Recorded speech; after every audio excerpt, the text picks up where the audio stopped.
여러분, 만약에 누가 여러분에게 다가와서 이렇게 말을 건넨다면 여러분 기분이 어떠실까요? 집사님, 권사님, 장로님, 참 바리새인 같으세요. 자, 그럼 여러분 기분이 어떠실 것 같아요?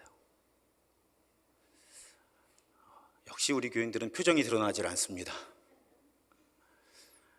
자, 칭찬을 받았다고 느끼시겠어요? 바리새인 같다 그러면? 아니면 비난을 받았다고 느끼시겠어요?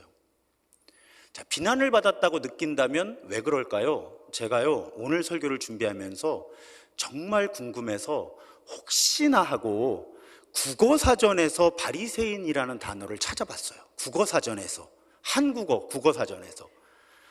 제가 그 화면을 캡처해 왔습니다. 바리새인, 자, 표준 국어 대사전이에요. 명사, 바리새교의 교인. 2번, 3대 유대 분파의 하나. 네, 3번을 보고 제가 충격을 받았습니다. 우리나라 국어사전에 바리새인 하면 위선자를 비유적으로 일컫는 말, 이렇게 돼 있어요. 그러니까 이미 한국어에 바리새인 같다 그러면 저 사람 위선자 같다 하고 한국어 사전에 들어올 만큼 바리새인은 위선자를 비유하는 그런 한국어가 되었다는 것입니다. 제가 깜짝 놀랐어요. 혹시나 하고 찾아봤다가. 여러분, 사실 바리새인들은요, 기원전 2세기, 그러니까 예수가 이 땅에 오시기 200년부터 300년 그 어간에 율법을 정말 철저히 지켜야 한다. 하나님이 우리에게 주시는 율법을 정말 철저히 지키는 것만이 우리가 구원을 받는 길이다. 이 세상이 살아남는 길이다. 회복되는 길이다. 이걸 주장했던 종교 개혁가들이었습니다. 그래서 이들은 율법 전문가들이 돼요. 율법을 보존하기 위해 애쓰고요, 율법을 해석하기 위해 애쓰고요, 율법을 해석하다가 뭔가 좀 부족한 영역이 있는 것 같으면 새로운 율법을 만들어내기도 하고요. 어쨌든 율법을 목숨 걸고 지켰던 사람, 그것을 통해서 하나님께서 이루시는 일을 경험하고 하나님께서 이루시는 세상을 만들기 위한 개혁 그룹이 바리새파 사람들이었다는 것입니다. 그런데 이들이 2000여 년이 지난 이후에 지구 반대편에 있는 대한민국 국어사전에 위선자를 비유적으로 일컫는 말, 이렇게 정의되는 그런 사람들이 되어 버린 거예요. 자, 뭐가 문제였을까? 자, 오늘 예수께서는 20절에서 이렇게 말씀하십니다. 내가 너희에게 이르노니, 그러니까 예수를 따르는 사람들에게, 넓게 해석하면 오늘 예배하고 있는 우리들에게 예수께서 말씀하시기를, 너희 의가 서기관과 바리새인보다 더 낫지 못하면 결코 천국에 들어가지 못하리라. 자, 우리 예수를 따르는 사람들이 바리새인들보다 더 의로운 사람들이 되어야 한다. 의롭게 사는 사람들이 되어야 한다. 그래야 하나님의 나라를 경험할 수 있다. 예수님 그렇게 말씀하시는 거예요. 자, 이 의미가 무엇일까? 오늘 설교는 이 질문을 다루는, 이 질문에 대한 답변을 찾아보는 그런 과정입니다. 먼저 예수께서는 예수 자신과 구약 성경의 관계를 언급을 하세요. 17절입니다. 내가 율법이나 선지자를 폐하러 온 줄로 생각하지 말라. 폐하러 온 것이 아니요 완전하게 하려 함이라. 자, 여기서 여러분, 율법과 선지자라고 하는 표현은 그냥 구약 성경 전체, 이렇게 해석하시면 돼요.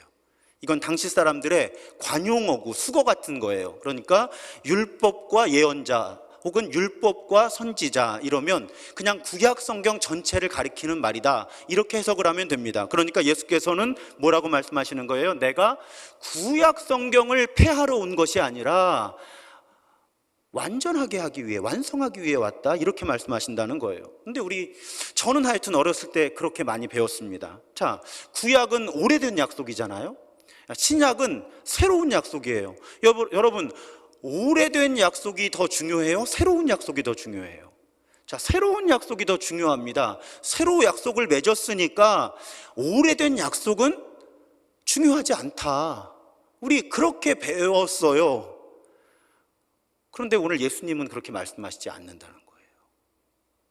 자, 새로운 약속이 맺어졌으니까 이전의 약속은 이제 용도 폐기가 되었거나 의미 없는 거 아닌가? 그래서 구약은 이제 의미가 없거나 적어도 신약보다는 의미가 없는 책 아닌가? 그런데 예수께서는 오늘 당신께서 구약을 폐기하러 온 것이 아니라 완전하게 하러 왔다고 말씀을 하시는 거예요. 여기서 많은 성서학자들은 우리 개역 개정 성경이 선택하고 있는 완전하게 하다라고 하는 번역이 사실 그리 적절하지 않아 보인다, 이런 판단을 내립니다. 왜 그런가 하면 예수께서 구약을 완전하게 하신다라고 번역을 하니까 우리가 어떤 이해를 갖기 쉬워요? 아, 구약은 불완전한 책이구나, 구약은 모자란 책이구나, 우리가 이렇게 이해하기 쉽다는 거예요. 그런데 많은 구약학자들은 여기서 완전하게 하다라고 번역된 단어는 차라리 맥락을 볼 때 성취하다라고 번역하는 것이 제일 적절하다. 그러니까 예수께서는 구약을 폐하기 위해 오신 것이 아니라 성취하기 위해 오셨다는 것입니다. 자, 이것이 무슨 뜻일까? 조금 더 자세히 들여다보려고 해요. 여러분, 그런 생각 안 해보셨습니까? 저는 사실 올해 처음 해봤습니다. 우리가 1년에 한 번 성경을 통독하고 있죠. 그런데 우리 지난 10월 12일에 비로소 구약 통독을 마쳤습니다. 9달 반 걸렸어요. 구약을 통독하는데 9달 반. 신약 성경을 통독하는 데는 2달 반이면 충분해요. 분량 차이가 어마어마합니다. 구약을 통독하는 데는 9달 반, 같은 속도로 읽어나갔을 때, 신약 성경을 통독하는 데는 2달 반이에요. 여러분, 구약 성경은 39권이죠. 신약 성경이 27권이에요. 이상하게 생각해 보신 적 없으십니까? 자, 우리 어떻게 배웠고 어떻게 믿어요? 예수가 어떤 분이시며 어떤 가르침을 주셨고 어떤 일을 행하셨는가가 우리 구원의 핵심이에요. 그렇잖아요? 자, 예수가 어떤 분이시고 어떤 가르침을 주셨고 어떤 일을 행하셨는가가 우리 구원의 핵심인데, 왜 하나님은 그 이야기를 담은 신약 성경보다 훨씬 더 많은 분량의 구약 성경을 우리에게 주셨을까요?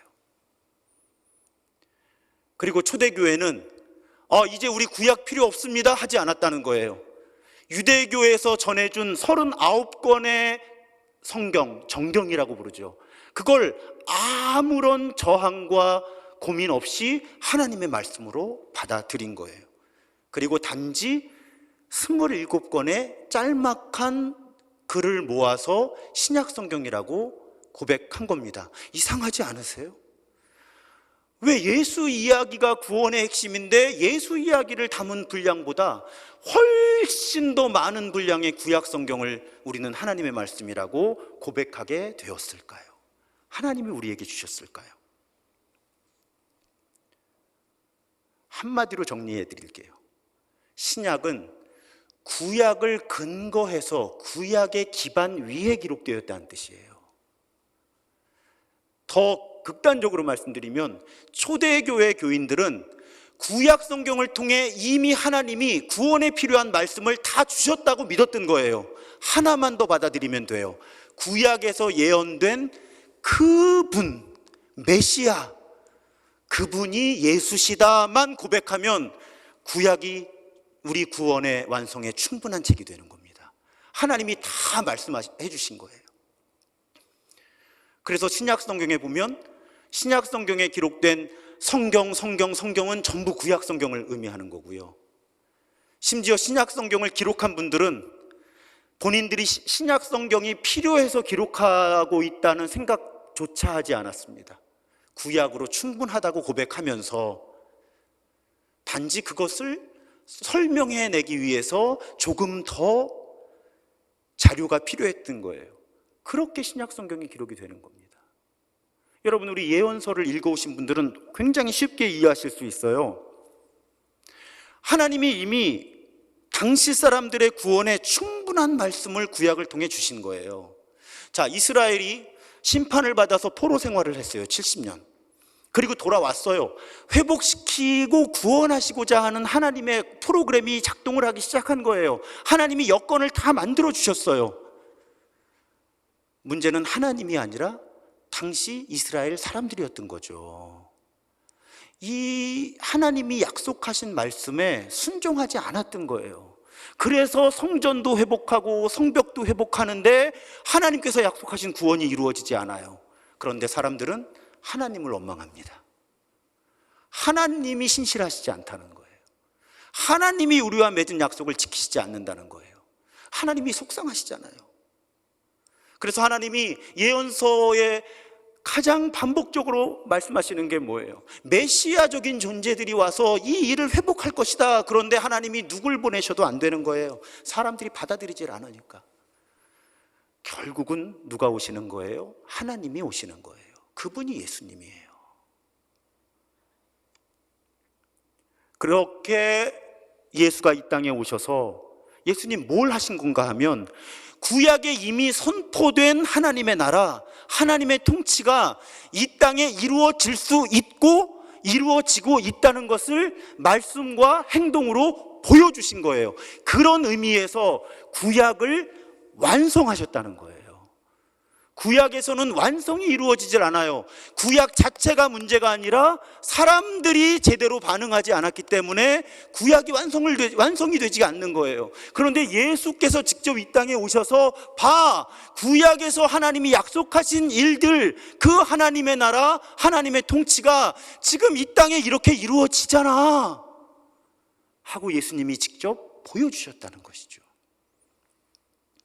구약학자 가운데 김근주 교수의 글을 제가 인용합니다. 예수 그리스도는 구약과 불연속적인 어떤 것, 완전히 근본적으로 바뀐 어떤 걸 가져오신 분이 아니라는 거예요. 구약이 줄기차게 증거하고 선포하던 것이 허황된 것이 아니라 현실이다, 실제로 이 세상에 이루어진다 하는 것을 예수께서 이 땅에 오셔서 증거하셨다는 겁니다. 그런 의미에서 예수는 구약을 완성하셨다는 거예요. 현실이 되지 못했던 하나님의 통치를 현실 가운데 이루셨다는 의미로 예수는 구약을 완성하셨다는 것입니다. 그래서 여러분, 구약에 대한 구약의 복음에 대한 튼튼한 이해가 없으면요, 신약만으로 절대로 예수 그리스도의 복음을 이해할 수가 없는 거예요. 그래서 우리가 우직하게 1년에 한 번씩 성경을 통독하는 겁니다. 구약에 선포된 하나님의 나라, 하나님의 율법에 대한 튼튼한 이해가 없으면 도대체 예수가 이 땅에 와서 무엇을 가르치셨고 무엇을 이루셨는가를 제대로 이해할 수가 없는 거예요. 신약은 철저하게 구약에 기초하고 있기 때문에 그렇습니다. 그래서 여러분, 어떤 분들 가끔 이렇게 말씀하세요. 신약에 없는 거 구약에는 중요하게 강조했는데 신약에 없는 건 중요하지 않다는 거예요. 근데 그렇지가 않은 거죠. 예수님 뭐라 그랬어요? 폐하러 오지 않았다는 거예요. 정말 없어져야 될 거면 예수님이 신약에서 가르쳐 주셨을 거예요. 이건 없애버리라고. 단지 신약에 언급되지 않은 건 어쩌면요, 여러분 거꾸로 생각하셔야 돼요. 구약에서 이미 충분히 언급되었기 때문에 예수께서 또 언급하실 필요가 없으셨던 거죠. 구약에 충분히 설명이 되었기 때문에 사도들과 성경을 기록하던 사람들에게 굳이 하나님이 그걸 기록하게 하실 필요가 없어서 신약에 없는 거일 가능성이 훨씬 높다는 거예요. 그래서 신약은 분량이 짧아도 되는 거예요. 충분한 구약의 토대를 가지고 이 구약을 아는 사람들에게 먼저 전해졌기 때문에. 그런데 신약 성경의 상당 부분은 왜 필요했어요? 구약을 모르는 사람들에게 이제 복음이 전파되기 시작하잖아요. 그러니까 설명이 더 많이 필요해졌던 것이죠. 그렇지만 여전히 전제는 바뀌지 않습니다. 신약은 구약의 토대 위에 기록된 하나님의 말씀이에요. 자, 본래 구약이 우리 구원에 충분했던 것처럼 여러분 율법도 마찬가지예요. 우리가 하도 바울 서신을 한국교회가 너무 좋아하고 많이 읽잖아요. 바울이 복음을 설명하는 과정에서는 이 율법, 구약의 율법과 예수께서 선포하신 복음의 차이를 설명하느라고 이 율법을 부정적으로 다루는 본문들이 많이 있는 게 사실이에요. 하지만 성경 전체는 그렇지 않다는 것이죠. 저는 이렇게 말씀드립니다. 하나님께서는 우리 구원에 충분한 율법을 주신 거예요. 구약을 통해서. 율법은 결코 본래 부정적인 것이 아닙니다. 불완전한 것도 아니에요. 그래서 오늘 예수께서 18절에 말씀하시잖아요. 진실로 너희에게 이르노니 천지가 없어지기 전에는 율법의 1.1획도 결코 없어지지 아니하고 다 이루어질 것이다. 율법 무시하지 말아라 너희들. 예수님 말씀이잖아요. 예수님이 이렇게 말씀하셨는데 왜 자꾸 우리가 다른 생각을 해야 하느냐는 것이죠. 그래서 예수께서는 구약을 통해 선포된 율법의 사소한 것이라도 무시하고 다른 사람에게 그렇게 가르치는 사람들은 하나님 나라에서 인정받지 못한다고 말씀하시는 거예요. 반대로 아주 사소한 율법도 삶으로 실천하고 다른 사람들에게도 그렇게 가르치는 사람들이 하나님 나라에서 인정을 받을 거라고 오늘 본문을 통해 말씀하십니다. 여러분, 바리새인들은 이 부분에서는 옳았던 거예요. 바리새인들은요, 율법을 철저하게 지켰잖아요. 그래서 우리가 바리새인들보다 더 의로운 사람들이 되려면 우리도 율법을 철저히 지켜야 하는 거예요. 율법을 무시해서는 안 되는 겁니다. 예수님의 가르침이에요. 그런데 우리 아까 설교 처음에 나누었던 대화로 한번 돌아가 보죠. 그런데 왜 바리새인들은 위선자라는 이름이 되었을까요? 그들의 의로움은 매우 심각한 약점을 가지고 있었기 때문입니다. 그래서 우리가 바리새인들보다 더 의로운 사람들이 되려면 그 부분을 반드시 이해해야 돼요. 무엇이 문제였는가? 바리새인들의 의로움에 그 단서는 오늘 본문에 주어지질 않고요. 복음서에 여러 곳에 흩어 있는데 저는 누가복음 11장 42절이 대표적인 말씀이라고 생각합니다. 예수님이 바리새인들을 비판하시는 거예요. 화 있을진저 너희 바리새인이여. 자, 예수님 욕하시는 거예요. 지금 바리새인들에게. 화 있을진저 아주 순해 보이는 말이지만 당시의 언어로 하면 지금 바리새인들에게 화를 내고 계신 거예요. 욕을 하고 계신 겁니다. 자, 뭐가 문제냐? 너희가 박하와 운향과 모든 채소의 11조는 들이되. 자, 11조 열심히 했다는 거예요. 그런데 공의, 정의와 하나님께 대한 사랑은 버린다. 정의와 사랑을 버렸다 너희들은. 그러나 이것도 행하고 11조도 드려야 되고 무엇보다도 정의와 사랑을 버려서는 안 된다. 두 가지를 다 붙들어야 된다. 예수님이 이렇게 말씀하시는 거예요. 자, 바리새인들 말씀드렸던 대로 율법을 열심히 지킵니다. 당연히 11조 열심히 드렸죠. 심지어는 하나님이 직접 규정해 주시지 않은 11조 규칙들을 만들어서 최소의 11조까지를 계산을 해서 우리식으로 하면 수입을 꼼꼼히 계산해서 원 단위까지, 이건 누가 선물해 준 건데 10,000원짜리니까 1,000원 11조 해야 되겠다까지 막 생각하고, 은행에 328원 이자 들어왔으니까 32원 11조 해야 되겠다, 이런 식이었다는 거예요. 그럼 잘한 거잖아요. 그런데 예수님 뭐라 그러세요? 그런데 너희들이 정의와 사랑을 실천하지 않았다. 그렇게 책망하시는 거예요. 정의롭게 살지도 않고 사랑하지도 않으면서 11조만 열심히 계산해서 드리면 뭐 하겠냐고 하나님은 지금 책망하고 계시다는 것입니다. 이걸 어떻게 이해하면 좋을까 해서 비유를 하나 생각해 보았습니다. 이 법을 전공하신 분들이 계시기 때문에 이게 제가 비유가 맞는지 잘 모르겠어요. 틀리면 좀 알려주세요. 여러분, 우리나라에 법이 참 많잖아요. 근데 어떤 사람이 이 법 자체에 문제가 있다고 문제의식을 가지면 결국 가는 곳이 헌법재판소라고 제가 알고 있어요. 헌법재판소에 가서 이 법이 헌법 정신에 맞는 것인지 맞지 않는 것인지를 판단을 해달라고 하는 거죠. 헌법 소원을 내는 겁니다. 그럼 헌법재판소에서 자격과 권위를 가지고 법을 심사를 하죠. 그리고 이 법이 헌법 정신에 맞지 않으면 위헌 판결을 내립니다. 위헌 판결을 내리는 순간 이 법은 폐기되거나 개정이 되어야 하는 거죠. 위헌 판결을 받은 법은 열심히 지킬수록 오히려 법을 어기는 게 되는 겁니다. 이해가 되시죠? 모든 법은 헌법의 정신 아래 들어가야 비로소 그 권위와 의미를 갖는 거예요. 율법도 마찬가지. 하나님 나라의 모든 법칙, 규칙 역시 마찬가지라는 것입니다. 하나님께서 우리에게 주신 모든 종류의 율법, 종교적인 실천, 삶의 태도에도 헌법 정신이 있다는 거예요. 그 헌법 정신이 되는 것이 무엇이겠어요? 하나님 기준에서의 정의와 사랑. 그것이 하나님 나라 법의 헌법 정신인 거예요.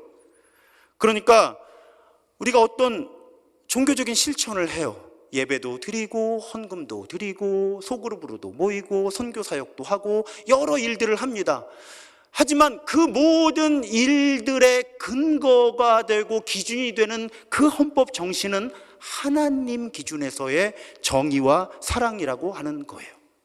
그러니까 우리가 무엇인가를 열심히 해도요, 그 열심히 하는 것이 하나님 나라의 정의와 사랑이라고 하는 그 헌법 정신의 위배가 되면 우리는 열심히 하면 할수록 하나님 앞에 죄를 짓는 것입니다.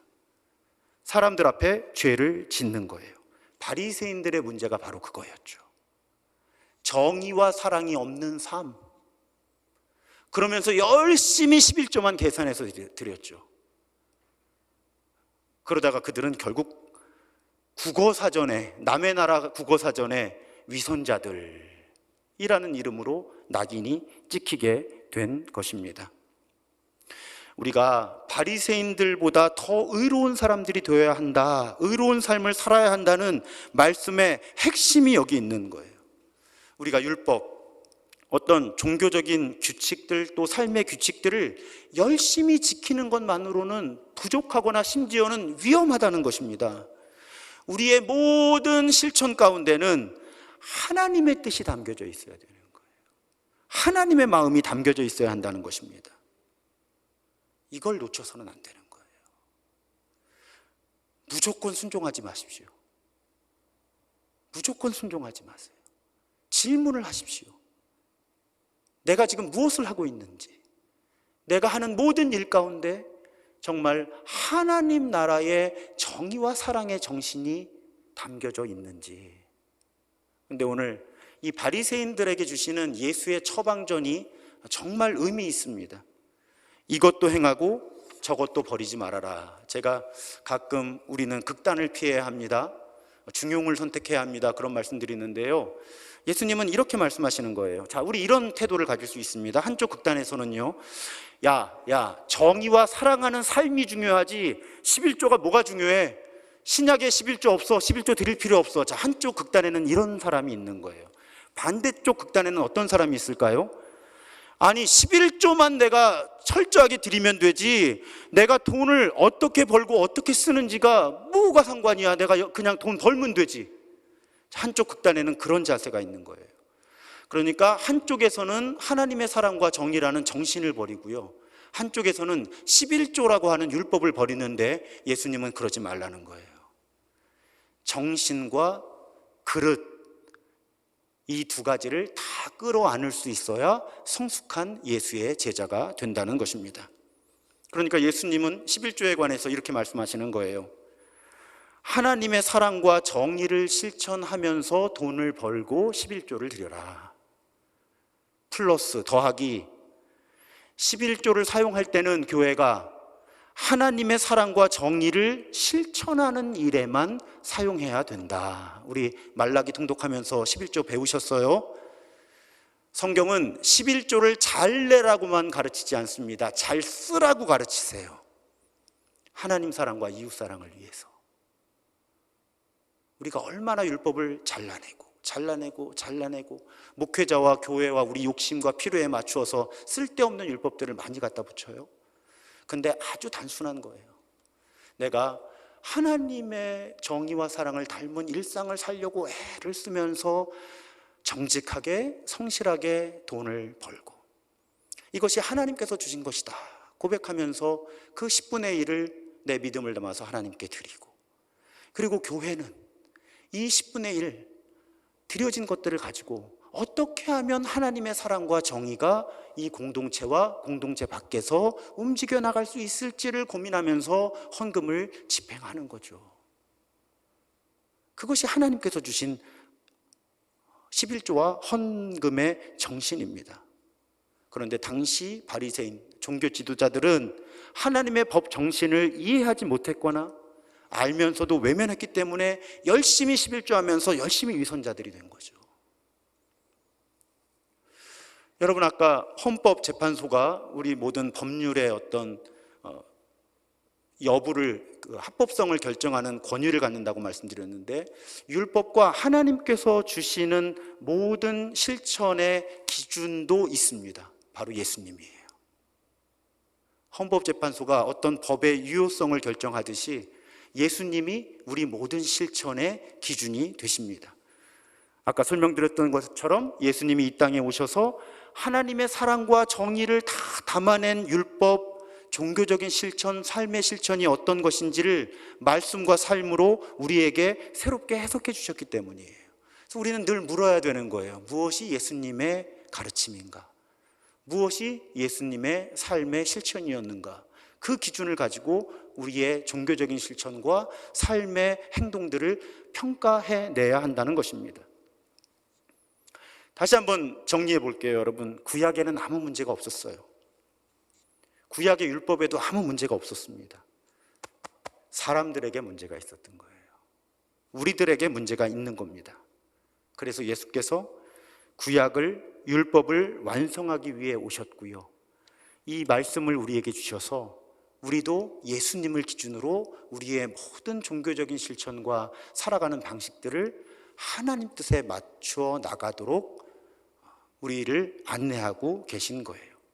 그래서 다음 주부터 이어지는 산상수훈의 말씀들, 제가 얼마나 자세히 쪼갤지는 아직 결정을 못했습니다만 하나님이 그 시대에 맞게 율법을 재해석해 주시는 거예요. 예를 들면 이런 형태입니다.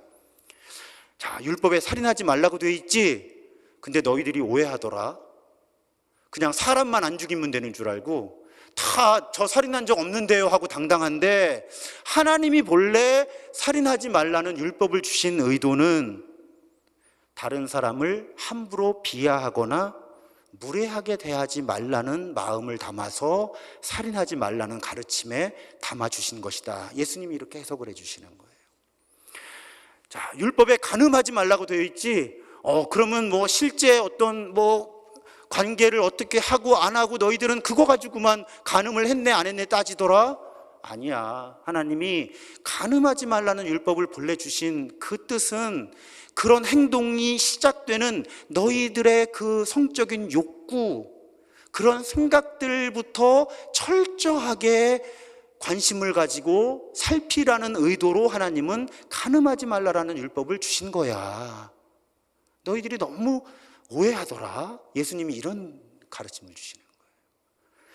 자, 율법에 이혼할 때는 반드시 이혼 증서를 주라고 되어 있지? 야, 그거 단지 이혼의 절차를 정해 주려고 하나님이 그런 율법을 주신 게 아니야. 최선을 다해서 이혼하지 말라고. 그리고 어쩔 수 없이 정말 이혼을 하게 되더라도 상대방을 배려해 주라고. 그래서 이혼 증서라고 하는 절차를 만들어 준 거야. 서로 배려해 주라고. 근데 너희들은 자, 이혼 증서 써줬으니까 너 나가 이러더라. 너희들 율법을 오해해도 한참 오해한다. 산상수훈은 이런 가르침으로 가득한 거예요.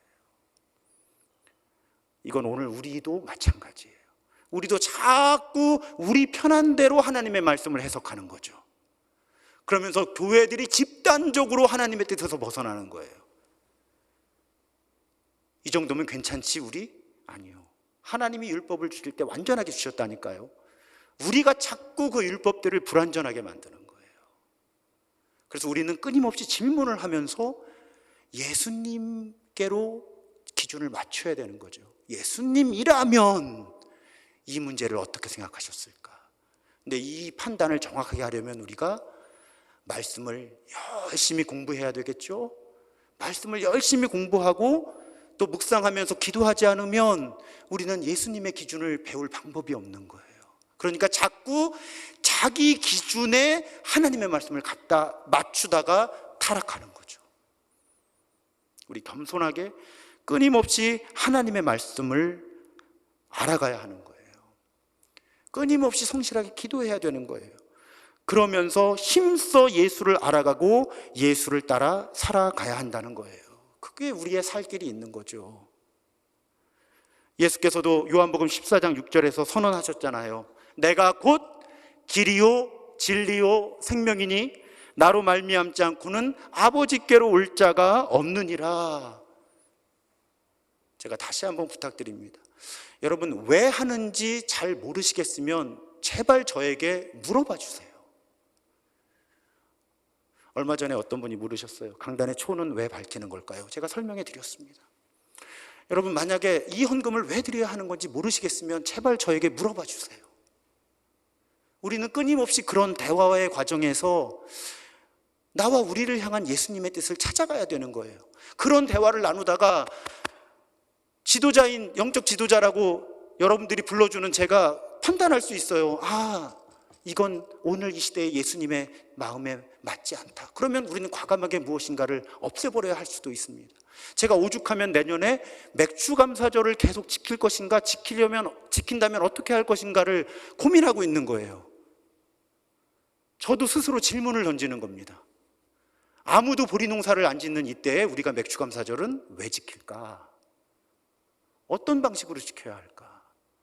이렇게 끊임없이 질문하고 성경을 통해서 예수께서 가르쳐 주시고 삶으로 보여주신 답들을 찾아가고, 그럴 때 우리가 타락하지 않으면서 예수의 몸, 예수의 에클레시아, 하나님의 자녀들, 예수를 따르는 제자들로 살아갈 수 있게 되는 거예요. 사랑하는 여러분, 예수를 닮아가고 예수를 따라 살아가는 것이 우리가 이 땅에서 가장 사람답게 사는 길이라고 저는 믿습니다. 우리가 예수를 닮아가고 예수를 따라 살아가는 것이 저는 이 세상을 살리는 길이라고 굳게 믿습니다. 여러분, 우리 삶이 문제라면 예수가 해답이에요. 이 세상이 문제라면 예수가 정답입니다. 예수 정신을 담은 종교적인 실천과 예수 정신을 담은 일상의 실천이 우리를 구원하는 거예요. 끊임없이 예수를 알아가고 예수의 가르침과 삶을 묵상하고 그 예수와 동행하며 예수를 닮아가며 예수를 따라 사는, 그래서 이 땅에서 하나님의 나라를 살아내는 우리 모두가 더욱 되기를 주님의 이름으로 축복합니다.